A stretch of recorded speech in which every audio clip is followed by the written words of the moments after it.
আমি আপনার কাছ থেকে এই জবাবটা চাচ্ছি যে আপনি কেন দেখতে পাচ্ছেন না আপনার বাবার ইন্ডাস্ট্রিটা একটা মাত্র মেয়ে ধ্বংস কার জোরে।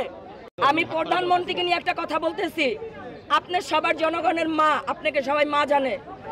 আমি আপনাকে সম্মান রেখে বলতেছি, আপনার দৃষ্টি আকর্ষণ করে বলতেছি, শেখ হাসিনা আপা আপনাকে বলতেছি, আপনাকে আপা বলে, আপনাকে মা বলি আমরা, ঠিক আছে? জনগণের মা আপনি কি দেখতে পাচ্ছেন না এই অবিচার? আপনার বাবার এত সুন্দর ইন্ডাস্ট্রিটা একটি মাত্র মেয়ে ধ্বংস করে দিচ্ছে। বঙ্গবন্ধু শেখ মুজিবুর সাহেবের এই নিজের হাতে গড়া ইন্ডাস্ট্রিটা, প্রতিষ্ঠানটা একটি মেয়ে নষ্ট করে দিচ্ছে। মামলা মামলা মামলা, আজকে 2টা বছর শুধু মামলা মামলা করে সে শেষ করে দিচ্ছে। আমি আপনার কাছ থেকে এই জবাবটা চাচ্ছি যে আপনি কেন দেখতে পাচ্ছেন না আপনার বাবার ইন্ডাস্ট্রিটা একটা মাত্র মেয়ে ধ্বংস কার জোরে? কার জোরে সেইটা করতেছে? আমেরিকায় বসে সে একজনকে বসাই দিচ্ছে, আমেরিকায় গিয়ে সে ফোনের মাধ্যমে সে রিড করে সে একজনকে স্থগিত করতে। আপনি কি এটা দেখতে পাচ্ছেন না? আপনার কাছে আমার এইটা রিকোয়েস্ট, আপনার কাছে অনুরোধ, হাত জোর করে বলতেছি আমি, আমরা দীপজল ভাইকে চাই। দীপজল ভাই জিতেছেন, আমরা দীপজল ভাইকে চাই। আপনাদের কাছে আমি আর কিছু বলতে পারবো না ভাই। ওনার শক্তিটা কোথায়?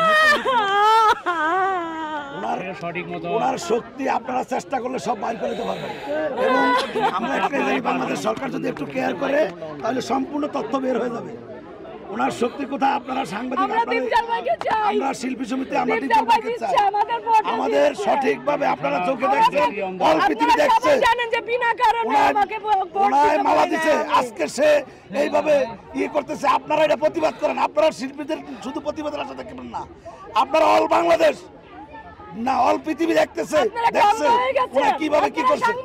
আপনারা ওনার তথ্য নেন, ওনার কার শক্তিতে এইভাবে কাজ করতেছে, ওনার তথ্য নেন। ওনার যেখানে নিজে মালা পরে বলছে যে দীপজল ভাইয়ের সাথে আমি 50টা ভোট পাওয়ার কথা না, সে কিভাবে আজকে যে রিট করে, এটা আপনারাই প্রতিবাদ করেন।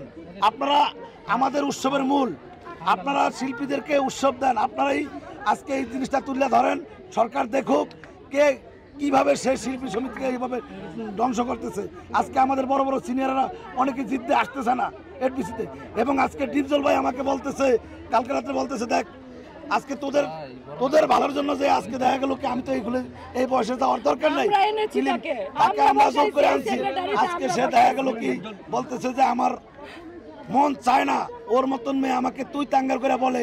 আমার শক্তি, ওর শক্তি কোথায় আমি জানিতাম, ওর শক্তি তোরা বাইর করে দেখে দে। কিন্তু আমরা একটাই বলবো, সরকারের কাছে অনুরোধ করব, সে যদি কেয়ার করে সব বাইরে হয়ে যাবে। এবং ও এইভাবে 2 নাম্বারি করে আগের বারও ছিল, এবারও সে থাকতে চায়, এইভাবে আর যেন না হয়।